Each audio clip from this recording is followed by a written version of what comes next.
Namaskar, I'm Suruchi Das and you're watching Ritam. On December 27th, Hafiz Abdul Rahman Makki, the Deputy Chief of the outlawed Jamaat-ud-Dawa and the brother-in-law of 2611 mastermind Hafiz Muhammad Saeed, died of a heart attack in Lahore at the age of 70.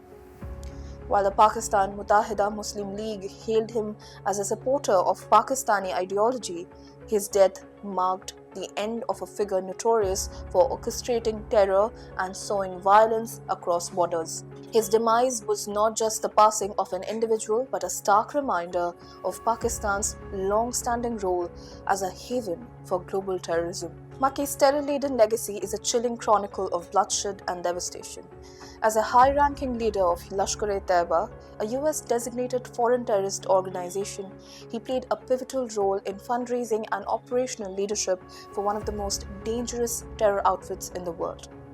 His involvement in the 2008 Mumbai terror attacks, which claimed 175 lives and injured over 300, cements his place as one of the key architects of terror.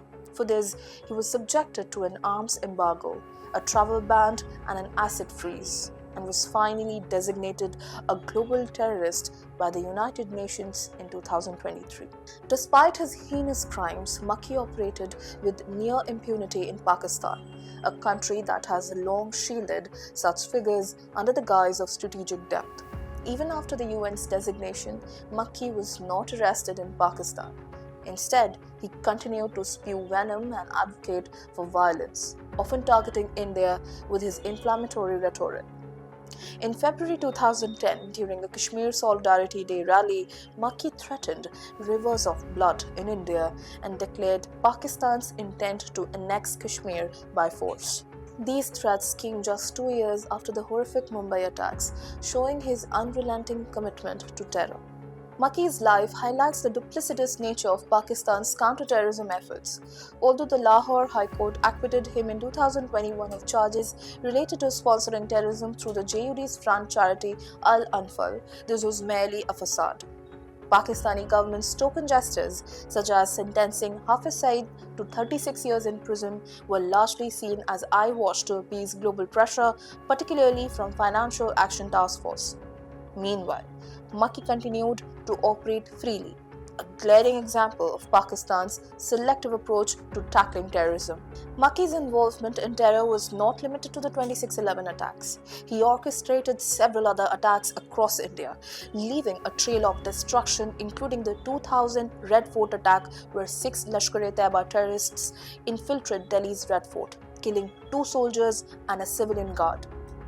Then the 2008 Rampur CRPF camp attack, where the 5 Lashkar-e-Taiba terrorists attacked a CRPF camp, killing 7 officers and injuring 8. Following the 2018 Karan Nagar CRPF camp attack, where Lashkar-e-Taiba terrorists attempted to storm a CRPF camp in Srinagar but were foiled, although 1 trooper lost his life.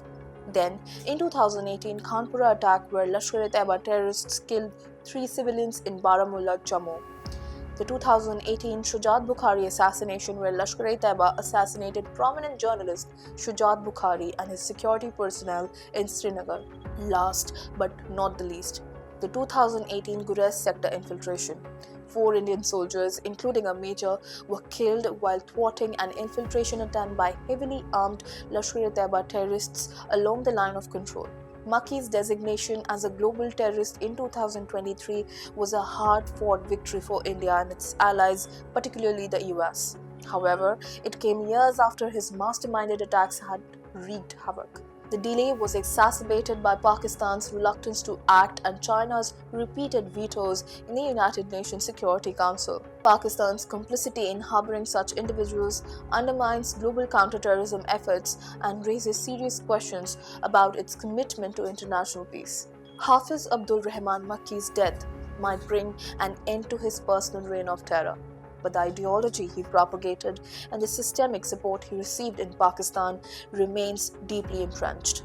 His life serves as a grim reminder of Pakistan's role as a breeding ground for terrorism, where individuals like Makki and Saeed operate with state complicity. Until Pakistan is held accountable for its duplicitous actions, the world will continue to grapple with the consequences of its inaction. Makki's story is not just a chapter in the history of terrorism, but a wake-up call for nations to address the roots of extremism and regimes that enable it. Jai Hind.